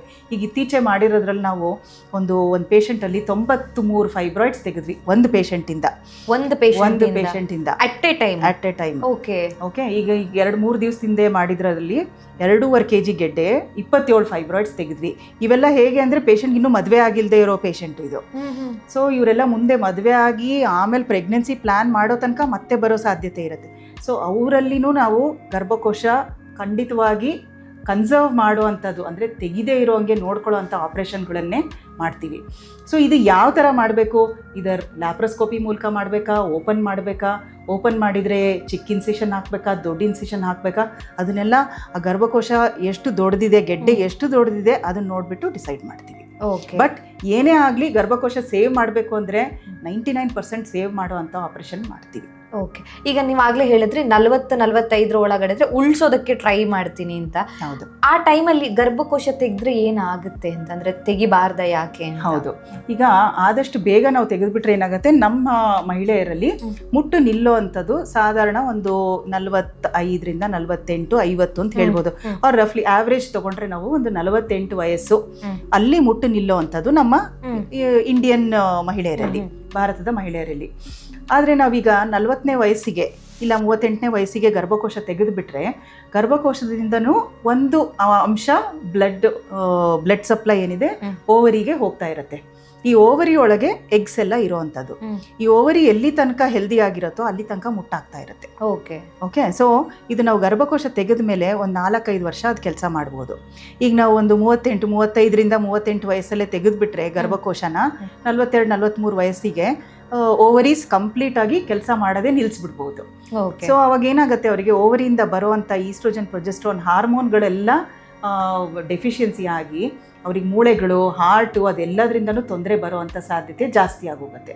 ಹಾಗಾಗಿ ಆದಷ್ಟು ನಾವೇನು ಮಾಡ್ತೀವಿ, 45 ವಯಸ್ಸು ತನಕನೂ ತೀರಾ ಅದನ್ನು ತೆಗಿಲೇಬೇಕು ಅಂದರೆ ಮಾತ್ರ ತೆಗಿತೀವಿ, ಇಲ್ಲ ಅಂದರೆ ಕನ್ಸರ್ವ್ ಮಾಡ್ತೀವಿ ಗರ್ಭಕೋಶನ. ಓಕೆ. ಹಾಗಿದ್ರೆ ನೀವು ಆಗಲೇ ಹೇಳಿದ್ರಿ ಡಾಕ್ಟರ್, ಈಗ ಒಬ್ಬರಲ್ಲಿ ಜಾಸ್ತಿ ಗೆಡ್ಡೆ ಕೂಡ ಇರಬಹುದು ಅಂತ. ಸೊ ಆ ಥರ ಇದ್ದಾಗ ಅವ್ರಿಗೇನಾದರೂ ಅಪಾಯ ಅಂತ ಆಗುತ್ತಾ, ಹೇಗೆ ಅಂತ? ಅಪಾಯ ಆಗೋದು ಹೇಳಿದ್ನಲ್ವ, ಒಂದು ಕಿಡ್ನಿ ತೊಂದರೆ ಆಗೋದ್ರಿಂದ. ಇನ್ನೊಂದೇನಾಗತ್ತೆ, ಈಗ ಗರ್ಭಕೋಶ ಚಿಕ್ಕದಿದ್ದಾಗ ನಾವು ಲ್ಯಾಪ್ರೋಸ್ಕೋಪಿ ಮಾಡಿಬಿಟ್ಟು ತೆಗಿತೀವಿ. ಚಿಕ್ಕದು ಅಂದ್ರೇನೋ ಒಂದು 20 ಸೆಂಟಿಮೀಟರ್ ಇದ್ರೂ ಲ್ಯಾಪ್ರೋಸ್ಕೋಪಿ ಮಾಡಿ ತೆಗಿಬೋದು. ಆದರೆ ಆ ಪೇಷಂಟ್ದು ಪ್ರೊಫೈಲ್ ನೋಡಿ ಹೇಗಿರುತ್ತೆ ಅದ್ರ ಮೇಲೆ ನಾವು ಲ್ಯಾಪ್ರೋಸ್ಕೋಪಿ ಬೇಕಾ ಓಪನ್ ಬೇಕಾ ಡಿಸೈಡ್ ಮಾಡ್ತೀವಿ. ಕೆಲವೊಂದು ಎಷ್ಟು ದೊಡ್ಡದಾಗತ್ತೆ ಅಂದರೆ ಓಪನ್ ಅಂದ್ರೇನು ಕೊಯ್ದುಬಿಟ್ಟು ಹೊಟ್ಟೆ ಕೊಯ್ದು ಆಪ್ರೇಷನ್ ಮಾಡುವಂಥದ್ದು. ಹೊಟ್ಟೆ ಕೊಯ್ಯೋದು ಹೇಗೆ, ಸಿಸೇರಿಯನ್ ಥರ ಕೊಯ್ಬೋದು, ಇಲ್ಲ ಮಧ್ಯ ವರ್ಟಿಕಲ್ ಕೊಯ್ಬೋದು. ಉದ್ದ ಎಷ್ಟು 15 ಸೆಂಟಿಮೀಟ್ರ್ 20 ಸೆಂಟಿಮೀಟ್ರು ಕೊಯ್ಬೇಕಾಗತ್ತೆ. ಕೆಲವೊಮ್ಮೆ ಏನಾಗುತ್ತೆ, ಲ್ಯಾಪ್ರೋಸ್ಕೋಪಿ ಮಾಡೋಕ್ಕೂ ಆಗಲ್ಲ, ಸಿಸೇರಿಯನ್ ಥರ ಕಟ್ ಮಾಡಿದ್ರೂ ತೆಗಿಯೋಕ್ಕಾಗಲ್ಲ. ಅಂಥವರಲ್ಲಿ ಉದ್ದ ಕೊಯ್ದುಬಿಟ್ಟು ತೆಗಿಬೇಕಾಗತ್ತೆ. ಈ ಥರ ತೆಗಿಯೋದ್ರಿಂದ ಏನಾಗುತ್ತೆ, ಅವರಿಗೆ 15 ದಿವಸದಲ್ಲಿ ಏನು ರಿಕವರಿ ಆಗಬೇಕೋ ಅಂಥದ್ದು 3 ತಿಂಗಳು ರೆಸ್ಟ್ ತೊಗೋಬೇಕಾಗತ್ತೆ. ಸೊ ಹೀಗೆ ಅವರಿಗೆ ಲೈಫ್ ಸ್ಟೈಲ್ ಸಾಕಷ್ಟು ತೊಂದರೆ ಕೊಡುವಂಥ ಚಾನ್ಸಸ್ ಇರುತ್ತೆ. ಸೊ ಬೇಗ ಡಯಾಗ್ನೋಸಿಸ್ ಆಗುತ್ತಾ, ಬೇಗ ಟ್ರೀಟ್ಮೆಂಟ್ ಆಗುತ್ತಾ, ಅವ್ರು ಏನು 8-10 ದಿವಸದಲ್ಲೇ ವಾಪಸ್ ಕೆಲಸಕ್ಕೂ ಹೋಗ್ಬೋದು. ಅಷ್ಟು ಬೇಗ ನಾವು ಲ್ಯಾಪ್ರೋಸ್ಕೋಪಿ ಮೂಲಕ ಆಪರೇಷನ್ ಮಾಡ್ಬೋದು. ಓಕೆ. ಈ ಸೈಜಲ್ಲಿ ವೇರಿ ಆಗೋದಕ್ಕೆ ಕಾರಣ ಏನು ಅಂತಂದ್ರೆ, ಕೆಲವರಿಗೆ ಅದೇ ನೀವು ಆಗಲೇ ಹೇಳಿದ್ರಿ ಇಷ್ಟು ದೊಡ್ಡದಿರುತ್ತೆ ಅಂತ. ಆ ಸೈಜಲ್ಲಿ ಕೆಲವರಿಗೆ ಸಣ್ಣದಿರುತ್ತೆ, ಕೆಲವರಿಗೆ ದೊಡ್ಡದಿರುತ್ತೆ, ಕೆಲವರಿಗೆ ಒಂದೇ ಫೈಬ್ರಾಯ್ಡ್ ಇರ್ಬೋದು, ಕೆಲವರಿಗೆ ಮಲ್ಟಿಪಲ್ ಫೈಬ್ರಾಯ್ಡ್ ಇರ್ಬೋದು. ಈ ರೀತಿ ವ್ಯತ್ಯಾಸ ಆಗೋದಕ್ಕೆ ಕಾರಣ ಏನು? ಇವೆಲ್ಲ ಜೆನೆಟಿಕ್ಸ್ ಒಂದು ಆ್ಯಂಡ್ ಬಾಡಿ ನೇಚರ್. ಸೊ ಯಾರಿಗೆ ದೊಡ್ಡದಾಗತ್ತೆ, ಯಾರಿಗೆ ಚಿಕ್ಕದೇ ಇರುತ್ತೆ, ಯಾರಿಗೆ ಎಷ್ಟಾಗತ್ತೆ ಹೇಳಕ್ಕೆ ಬರಲ್ಲ. ಬಟ್ ಸಾಧಾರಣ ನಾವೇನು ಹೇಳ್ತೀವಿ ಅಂದರೆ, ಪೇಷಂಟ್ ನಮಗೆ ಫಸ್ಟ್ ಟೈಮ್ ಬಂದಾಗ ಸಾಕಷ್ಟು ಫೈಬ್ರಾಯ್ಡ್ಸ್ ಇದ್ದಾವ, ಒಂದಲ್ಲ ಮಲ್ಟಿಪಲ್ ಫೈಬ್ರಾಯ್ಡ್ಸ್ ಇದ್ದಾವ, ಅವ್ರಿಗೆ ಮುಂದೆ ಮತ್ತೆ ಬರೋ ಸಾಧ್ಯತೆ ಇದ್ದೇ ಇರುತ್ತೆ. ಸೊ ಮತ್ತೆ ಆಗುವಂಥ ಸಾಧ್ಯತೆ ಇರೋದು ಈ ಥರ ಲೇಡೀಸ್ಗೆ. ಇಲ್ಲ ಅವ್ರ ತಾಯಿಗಿತ್ತ, ಅವ್ರ ಅಕ್ಕಂದ್ರಿಗಿತ್ತ ಫೈಬ್ರಾಯ್ಡ್ಸು ಇವರಿಗೂ ಬರೋ ಸಾಧ್ಯತೆ ಇರುತ್ತೆ. ಓಕೆ. ಹಾಗಿದ್ರೆ ಒಬ್ಬರಿಗೆ ಫೈಬ್ರಾಯ್ಡ್ಸ್ ಬಂತು ಅಂತ ಹೇಳಿದ್ರೆ ನೆಕ್ಸ್ಟ್ ಅವರಿಗೆ ಬರುವಂಥ ಚಾನ್ಸಸ್ ಇದ್ದೇ ಇರುತ್ತೆ. ಹೌದು. ಅವರಿಗೆ ಮೆನೋಪಾಸ್ ಎಲ್ಲಿ ತನಕ ಆಗುತ್ತೋ, ಮುಟ್ಟಿ ಎಲ್ಲಿ ತನಕ ಇರುತ್ತೋ ಅಲ್ಲಿ ತನಕ ಮತ್ತೆ ಫೈಬ್ರಾಯ್ಡ್ ಬರೋ ಸಾಧ್ಯತೆ ಇದ್ದೇ ಇರುತ್ತೆ. ಎಸ್ಪೆಷಲಿ ಈಗ ಮಹಿಳೆಯರಲ್ಲಿ ನಾವು ಮಲ್ಟಿಪಲ್ ಫೈಬ್ರಾಯ್ಡ್ಸ್ ಅಂದರೆ ಒಂದಕ್ಕಿಂತ ಜಾಸ್ತಿ ಫೈಬ್ರಾಯ್ಡ್ ಯಾರಿಗಿದೆಯೋ ಅವ್ರಿಗೆ ಮತ್ತೆ ಬರೋ ಸಾಧ್ಯತೆ ಇರುತ್ತೆ. ಓಕೆ ಡಾಕ್ಟರ್, ಹಾಗಿದ್ರೆ ಈಗ ಮೆನೋಪಾಸ್ ಆದಮೇಲೆ ಫೈಬ್ರಾಯ್ಡ್ಸ್ ಬರೋದಿಲ್ವಾ ಅಂತ? ಇಲ್ಲ. ಸೊ ಮೆನೋಪಾಸ್ ಆದಮೇಲೆ ಏನಾಗುತ್ತೆ, ಈಸ್ಟ್ರೋಜನ್ ಪ್ರೊಜೆಸ್ಟ್ರಾನ್ ಹಾರ್ಮೋನ್ಗಳು ಎಲ್ಲ ಕಡಿಮೆ ಆಗೋಗ್ಬಿಡುತ್ತೆ. ಸೊ ಅದು ಕಡಿಮೆ ಆಗೋದ್ರಿಂದ ಈ ಫೈಬ್ರಾಯ್ಡ್ ಬೆಳೆಯೋದಕ್ಕೆ ಅಲ್ಲಿ ಏನು ಇದಿರಲ್ಲ, ಫರ್ಟಿಲೈಸರ್ ಇಲ್ಲ ಅದಕ್ಕೆ. ಹಾಗಾಗಿ ಫೈಬ್ರಾಯ್ಡ್ ಬೆಳವಣಿಗೆ ಮುಟ್ಟು ನಿಂತಿದ ನಂತರ ಎಲ್ಲ ಸ್ಥಗಿತ ಆಗೋಗುತ್ತೆ. ಓಕೆ, ಹಾಗಿದ್ರೆ ಎಲ್ಲಿ ತನಕ ನಮಗೆ ಪೀರಿಯಡ್ಸ್ ಆಗ್ತಾ ಇರುತ್ತೋ ಅಲ್ಲಿ ತನಕ ಫೈಬ್ರಾಯ್ಡ್ಸ್ ಬರುವಂತ ಚಾನ್ಸಸ್ ಇರುತ್ತೆ ಅಂತ. ಮೆನೋಪಾಸ್ ಆದ್ಮೇಲೆ ಯಾವುದೇ ರೀತಿಯಾದಂತ ಪ್ರಾಬ್ಲಮ್ ಆಗೋದಿಲ್ಲ. ಫೈಬ್ರಾಯ್ಡ್ ಸೈಜ್ ಏನಿರುತ್ತೆ ಅದು ಶ್ರಿಂಕ್ ಆಗತ್ತೆ, ಖಂಡಿತ ಕರಗೋಗಲ್ಲ ಕಂಪ್ಲೀಟ್ ಆಗಿ, ಬಟ್ ಶ್ರಿಂಕ್ ಖಂಡಿತ ಆಗತ್ತೆ. ಮೆನೋಪಾಸ್ ಆದ್ಮೇಲೆ ಹೊಸ ಫೈಬ್ರಾಯ್ಡ್ಸ್ ಬರೋದಿಲ್ಲ. ಓಕೆ, ಈಗ ಅರ್ಲಿ ಪ್ಯೂಬರಿಟಿಗೂ ಇದಕ್ಕೆ ಏನಾದ್ರು ಕನೆಕ್ಷನ್ ಇದೆಯಾ? ಅಂದ್ರೆ ಫಸ್ಟ್ ಮೆನೋಪಾಸ್ ಅಲ್ಲ, ಫಸ್ಟ್ ನಮ್ಗೆ ಇದು ಋತುಮತಿ ಆಗುವಂತ ಟೈಮ್ ಅಲ್ಲಿ ಬೇಗ ಆಗ್ತಾರೆ, ಸೊ ಅದಕ್ಕೂ ಈ ಫೈಬ್ರಾಯ್ಡ್ಸ್ ಏನಾದ್ರು ಕನೆಕ್ಷನ್ಸ್ ಇರುತ್ತಾ ಅಂತ? ಈಗ ಇವೆಲ್ಲ ನಾವು ಓವರ್ ಆಲ್ ಹೇಗ್ ನೋಡ್ಬೋದು ಅಂದ್ರೆ, ಬೇಗ ಪೀರಿಯಡ್ ಶುರುವಾಯ್ತಾ ಅವ್ರಿಗೆ, ಸೊ ಅವರಿಗೆ ಹಾರ್ಮೋನ್ಸ್ ಅವ್ರ ದೇಹದಲ್ಲಿ ಬೇಗ ಶುರುವಾಗ್ತಾ ಇದೆ, ಈಸ್ಟ್ರೋಜನ್ ಪ್ರೊಜೆಸ್ಟ್ರಾನ್. ಅದೇ ಹಾಗೆ ಅವರಿಗೆ ಲೇಟಾಗೂ ನಿಲ್ತಾ ಇದೆಯಾ? ಕೆಲವೊಬ್ರಿಗೆ ಏನಾಗುತ್ತೆ 48ಕ್ಕೆ ನಿಲ್ಲದೇ ಇಲ್ಲ, 50-55 ತನಕನೂ ಕೆಲವೊಬ್ರಿಗೆ ನಿಲ್ಲಲ್ಲ. ಸೊ ಅವ್ರ ಜೀವನದಲ್ಲಿ ಅವ್ರಿಗೆ ಈಸ್ಟ್ರೋಜನ್ ಪ್ರೊಜೆಸ್ಟ್ರಾನ್ ತುಂಬಾ ವರ್ಷಗಳು ಕೆಲಸ ಮಾಡ್ತಾ ಇದಾವೆ ಅಂತ. ಸೊ ಬೇಗ ಮುಟ್ ಶುರುವಾಯ್ತು, ಲೇಟಾಗಿ ಮುಟ್ ನಿಲ್ತು ಅಂದ್ರೆ ತುಂಬಾ ವರ್ಷ ಅವರ ಬಾಡಿ, ಅವ್ರ ಯೂಟ್ರಸ್ ಈಸ್ಟ್ರೋಜನ್ ಮತ್ತೆ ಪ್ರೊಜೆಸ್ಟ್ರಾನ್ಗೆ ಎಕ್ಸ್ಪೋಸ್ ಆಗಿದೆ, ಅಂಥವ್ರಲ್ಲಿ ಫೈಬ್ರಾಯ್ಡ್ ಆಗೋ ಸಾಧ್ಯತೆ ಜಾಸ್ತಿ. ಅದೇ ತರ ತುಂಬಾ ದಪ್ಪ ಇರೋರ್ಗೆ ಏನಾಗುತ್ತೆ, ಈ ಫ್ಯಾಟ್ ಅಂಶ ಜಾಸ್ತಿ ಇರೋರಲ್ಲಿ ಈಸ್ಟ್ರೋಜನ್ ಇರೋ ಅಂಥದ್ದು ಜಾಸ್ತಿ. ಸೊ ಈಸ್ಟ್ರೋಜನ್ ಜಾಸ್ತಿ ಇದ್ದಲ್ಲಿ ಮತ್ತೆ ಫೈಬ್ರಾಯ್ಡ್ ಬರುವಂತ ಸಾಧ್ಯತೆ ಜಾಸ್ತಿ. ಓಕೆ, ಈಗ ಒಂದ್ಸತಿ ಫೈಬ್ರಾಯ್ಡ್ ಆಪರೇಷನ್ ಆಯ್ತು, ನೆಕ್ಸ್ಟ್ ಬಂತು ಅಂತ ಹೇಳಿದಾಗ ಮಲ್ಟಿಪಲ್ ಟೈಮ್ಸ್ ಬರಬಹುದಾ ಅವರಿಗೆ? ಬರ್ಬೋದು. ಈಗ ಆತರ ಕೇಸಸ್ ನ ನೋಡಿದೀರಾ ನೀವು? ಸೊ ಈಗ ನಮ್ಮ ಓನ್ ಡಾಕ್ಟ್ರೇ ಒಬ್ರು, ಅವರು ಮದುವೆ ಆಗೋಕ್ಕಿಂತ ಮುಂಚೆ ಮಲ್ಟಿಪಲ್ ಫೈಬ್ರಾಯ್ಡ್ಸ್, ಅದಕ್ಕೂ ಹೇಗೆ ಲ್ಯಾಪ್ರೋಸ್ಕೋಪಿ ಆಪರೇಷನ್ ಮಾಡಿಸಾಗಿತ್ತು.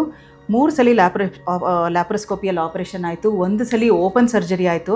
ನಮ್ಮ ಹತ್ರ ಬಂದಾಗ ಅವರಿಗೆ ಹೊಟ್ಟೆ ಎಷ್ಟಿತ್ತು ಅಂದರೆ ಒಂದು 7.5-8 ತಿಂಗಳು ಪ್ರೆಗ್ನೆಂಟ್ ಯೂಟ್ರಸ್ ಎಷ್ಟಿರುತ್ತೋ, ನಾನು ಪ್ರೆಗ್ನೆಂಟ್ ಲೇಡಿ ಬಂದಿರೋದು ಅಂತಲೇ ಅಂದ್ಕೊಂಡಿದ್ದು, ಅಷ್ಟು ದೊಡ್ಡ ಗರ್ಭಕೋಶ ಇದ್ದಿದ್ದು. ಬಟ್ ಅದು ನೋಡಿದರೆ ಒಂದು ಏನಿಲ್ಲ ಅಂದರೂ ಒಂದು 100 ಫೈಬ್ರಾಯ್ಡ್ಸ್ ಆದರೂ ಇತ್ತು ಅವರು ಇದರಲ್ಲಿ, ಇನ್ನೂ ಮಗು ಆಗೋಕ್ಕಿಂತ ಮುಂಚೆ ಇದು. ಸೊ ಅವರಲ್ಲಿ ಏನು ಮಾಡೋಕ್ಕೆ ಸಾಧ್ಯ ಇರಲಿಲ್ಲ, ಯಾಕಂದರೆ 4ನೇ ಆಪ್ರೇಷನ್ನು ಆ್ಯಂಡ್ ಒಂದು 100ಕ್ಕಿಂತ ಜಾಸ್ತಿ ಫೈಬ್ರಾಯ್ಡ್ಸ್ ಇದ್ದಿತ್ತು. ಸೊ ಅವ್ರಿಗೆ ನಾವು ಅದನ್ನು ಹೇಗೆ ಲ್ಯಾಪ್ರೋಸ್ಕೋಪಿ ಮಾಡೋಕ್ಕೂ ಸಾಧ್ಯ ಇಲ್ಲ, ಓಪನ್ ಸಣ್ಣ ಆಪರೇಷನ್ ಇನ್ಸಿಷನಿಂದನೂ ಸಾಧ್ಯ ಇಲ್ಲ, ಉದ್ದ ಕೊಯ್ದುಬಿಟ್ಟು ಕಂಪ್ಲೀಟ್ ಗರ್ಭಕೋಶ ಸುತ್ತಮುತ್ತಲದು ಎಲ್ಲ ತೆಗಿಬೇಕಾಯ್ತು ಅವರಿಗೆ. ಸೊ ಈ ಥರ ನಾವು ಸಾಕಷ್ಟು ಬಾರಿನೂ ಬರ್ಬೋದು, ಸಾಕಷ್ಟು ಬಾರಿ ಆಪರೇಷನ್ನು ಬೇಕಾಗ್ಬೋದು. ಓಕೆ, ಕೆಲವರು ಹೇಳ್ತಾರೆ ಡಾಕ್ಟರ್ ಆಪರೇಷನ್ ಆದಮೇಲೆ, ಅದರಲ್ಲೂ ಸ್ಪೆಷಲಿ ಗೆಡ್ಡೆ ಆಪರೇಷನ್ ಆಯಿತು ಅಂದರೆ ಆಮೇಲೆ ದಪ್ಪ ಆಗ್ತಾರೆ ಅಂತ. ಹೌದಾ? ಬಾಡಿ ಮೇಲೆ ಎಫೆಕ್ಟ್ ಆಗುತ್ತಾ? ಅದು ಇಲ್ಲ, ದಪ್ಪ ಆಗೋದಕ್ಕೂ ಈ ಗೆಡ್ಡೆಗೂ ಏನೂ ಸಂಬಂಧ ಇಲ್ಲ. ಆಪರೇಷನ್ ಸಾಧಾರಣ ನಾವು ಮಾಡೋದು 95% ಆಫ್ ದಿ ಫೈಬ್ರಾಯ್ಡ್ ಸರ್ಜರೀಸ್ ಎಲ್ಲವೂ ಲ್ಯಾಪ್ರೋಸ್ಕೋಪಿ ಮೂಲಕ ಮಾಡಿದಾಗ ಏನಾಗುತ್ತೆ, ಇದು ನಾವು ಇದು ಮಿನಿಮಲಿ ಇನ್ವೇಸಿವ್ ಸರ್ಜರಿ ಅಂತ ಕರಿತೀವಿ. ಅಂದರೆ ಹೇಗೆ ಮಾಡ್ತೀವಿ, 3 ತೂತುಗಳಿಂದ ನಾವು ಮಾಡೋವಂಥ ಆಪರೇಷನ್ ಇದು. ಆ ತೂತುಗಳು ಎಡಗಡೆ ಭಾಗದ ತೂತು ಮಾತ್ರ ಒಂದು ಸ್ವಲ್ಪ ದೊಡ್ಡದಿರುತ್ತೆ. ಆ ತೂತಿನ ಮೂಲಕ ನಾವು ಒಂದು ಮೋಟ್ರ್ ಹಾಕ್ತೀವಿ. ಮೋಟ್ರ್ ಹಾಕಿ ಈ ತೆಗೆದಿರೋ ಗೆಡ್ಡೆನ ತುಂಡು ಮಾಡಿಬಿಟ್ಟು ಆ ಮೋಟ್ರಿಂದ ತೆಗೆದು ಆಚೆ ತೆಗಿತೀವಿ. ಆ ತೂತು ಒಂದು ಬಿಟ್ಟರೆ ಇನ್ನು ಮಿಕ್ಕಿದವೆಲ್ಲ ಚಿಕ್ಕದಿರ್ತವೆ. ಆಮೇಲೆ ಆಪ್ರೇಷನ್ ಆದ ನೆಕ್ಸ್ಟ್ ಡೇನೇ ಎದ್ದು ಓಡಾಡೋಕ್ಕೆ ಶುರು ಮಾಡ್ತಾರೆ. 8ರಿಂದ 10 ದಿವಸ ಪೇಷಂಟ್ಗೆ ಒಂದು ರೆಸ್ಟ್ ತೊಗೋಬೇಕಾಗ್ಬೋದು. ದೊಡ್ಡ ಗೆಡ್ಡೆನ ಹೇಳ್ತಾ ಇರೋದು. ಚಿಕ್ಕ ಪುಟ್ಟ ಗೆಡ್ಡೆ ಎಲ್ಲ 5ರಿಂದ 7 ದಿವಸ, 8ನೇ ದಿವಸ ಎಲ್ಲರೂ ವಾಪಸ್ ತಮ್ಮ ಕೆಲಸಗಳು ಶುರು ಮಾಡ್ತಾರೆ. ಹಾಗಿದ್ರೆ ಓಪನ್ ಸರ್ಜರಿಗಿಂತ ಲ್ಯಾಪ್ರೋಸ್ಕೋಪಿಕ್ ಸರ್ಜರಿ ತುಂಬಾ ಒಳ್ಳೇದು ಅಂತ? ಖಂಡಿತ.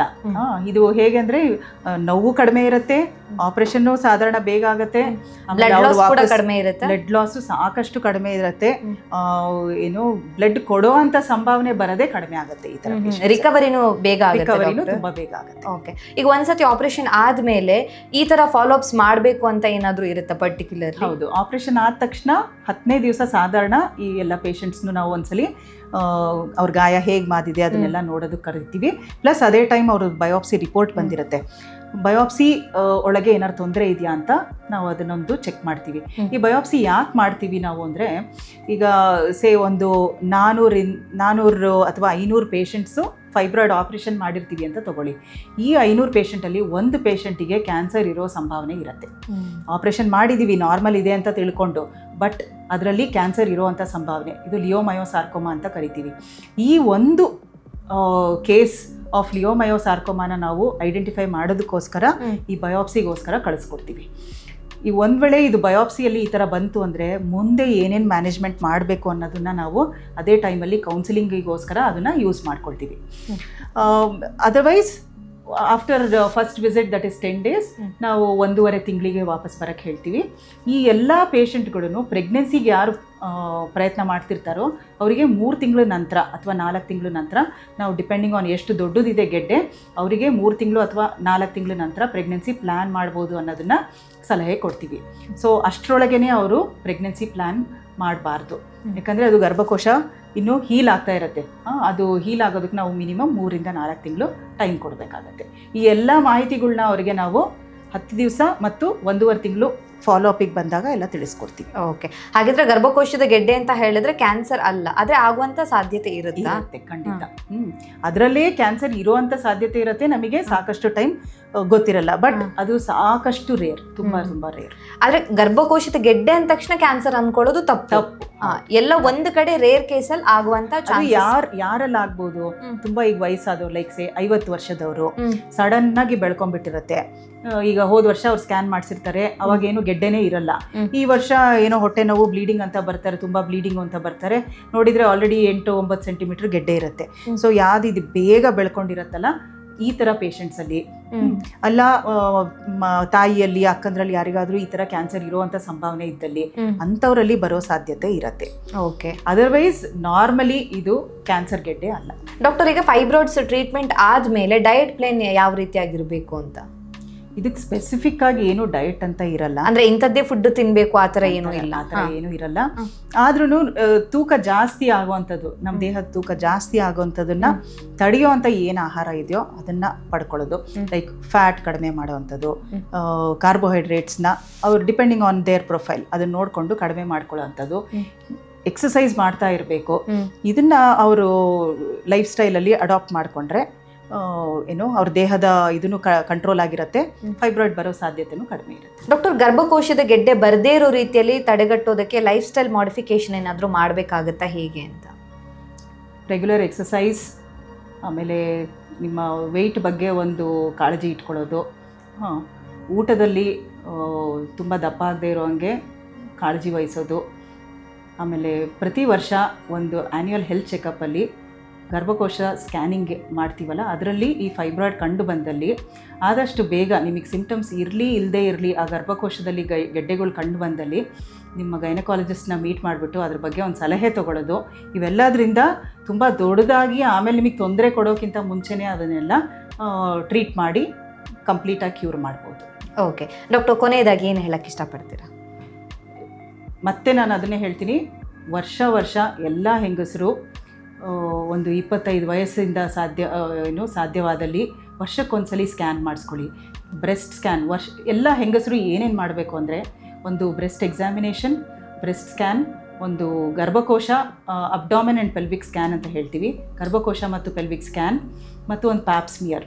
ಇಷ್ಟು ಎಲ್ಲ ಹೆಂಗಸರು ವರ್ಷಕ್ಕೊಂದ್ಸಲಿ ಮಾಡಿದಲ್ಲಿ ಸಾಕಷ್ಟು ಈ ಗರ್ಭಕೋಶದಿಂದ ಅದ್ರ ಸುತ್ತಮುತ್ತಲೂ ಇರೋ ಏನು ತೊಂದರೆಗಳು ಆಗಬಹುದೋ ಅವೆಲ್ಲದನ್ನು ನಾವು ಮುಂಚಿತವಾಗಲೇ ಕಂಡುಬಿಟ್ಟು ಅದಕ್ಕೆ ಏನು ಬೇಕೋ ಆ ಸಲಹೆ ಕೊಡ್ಬೋದು, ಟ್ರೀಟ್ಮೆಂಟ್ ಕೊಡ್ಬೋದು. Go for annual health checkups. Okay, so ಲಕ್ಷಣಗಳೇ ಇಲ್ಲದೇನೆ ಗರ್ಭಕೋಶದ ಗೆಡ್ಡೆ ಬರಬಹುದು. ಸೊ ಸಿಂಪ್ಟಮ್ ಬರೋ ತನಕ ವೆಯ್ಟ್ ಮಾಡೋ ಬದಲು ನೀವು ಹೇಳ್ದಾಗೆ ವರ್ಷಕ್ಕೆ ಒಂದ್ಸತಿ ಚೆಕ್ ಮಾಡಿದ್ವಿ ಅಂತ ಹೇಳಿದ್ರೆ, ಏನಾದರೂ ಪ್ರಾಬ್ಲಮ್ ಇತ್ತು ಅಂತ ಹೇಳಿದ್ರೆ ಗೊತ್ತಾಗುತ್ತೆ ಅಂತ. Thank you so much doctor. ನಮ್ಮ ಇವತ್ತಿನ ಕಾರ್ಯಕ್ರಮದಲ್ಲಿ ಗರ್ಭಕೋಶದ ಗೆಡ್ಡೆ ಬಗ್ಗೆ ಹೆಚ್ಚಿನ ಮಾಹಿತಿಯನ್ನು ತಿಳಿಸ್ಕೊಟ್ರಿ. ಅಂದರೆ ಗರ್ಭಕೋಶದ ಗೆಡ್ಡೆ ಹಾಗೇನೆ ಮೆನ್ಸ್ಟ್ರುವಲ್ ಸೈಕಲ್ ಯಾವ ರೀತಿಯಾಗಿ ಕನೆಕ್ಷನ್ ಇರುತ್ತೆ, ಸೊ ಇದಕ್ಕೆ ಟ್ರೀಟ್ಮೆಂಟ್ ಆಪ್ಷನ್ಸ್ ಯಾವ ರೀತಿಯಾಗಿರುತ್ತೆ, ಹೆದರ್ಕೊಳ್ಳುವಂಥ ಅವಶ್ಯಕತೆ ಇಲ್ಲ, ಟ್ರೀಟ್ಮೆಂಟ್ ಅವೈಲಬಿಲಿಟಿ ಇದೆ ಅನ್ನೋದನ್ನು ಕೂಡ ತಿಳಿಸ್ಕೊಟ್ಟಿದ್ದೀರಾ. Thank you so much. Thank you. ನಮ್ಮ ಇವತ್ತಿನ ಕಾರ್ಯಕ್ರಮದಲ್ಲಿ ಗರ್ಭಕೋಶದ ಗೆಡ್ಡೆಯ ವಿಚಾರದ ಬಗ್ಗೆ ಹೆಚ್ಚಿನ ಮಾಹಿತಿಯನ್ನು ಡಾಕ್ಟರ್ ನಮಗೆ ತಿಳಿಸ್ಕೊಟ್ಟಿದ್ದಾರೆ. ಆರೋಗ್ಯಕ್ಕೆ ಸಂಬಂಧಿಸಿದಂಥ ಹೆಚ್ಚಿನ ವಿಡಿಯೋಗಳನ್ನು ನಮ್ಮ ವಿಜಯ ಕರ್ನಾಟಕ ಹೆಲ್ತ್ ಪೇಜ್ನಲ್ಲಿ ನೀವು ನೋಡಬಹುದು.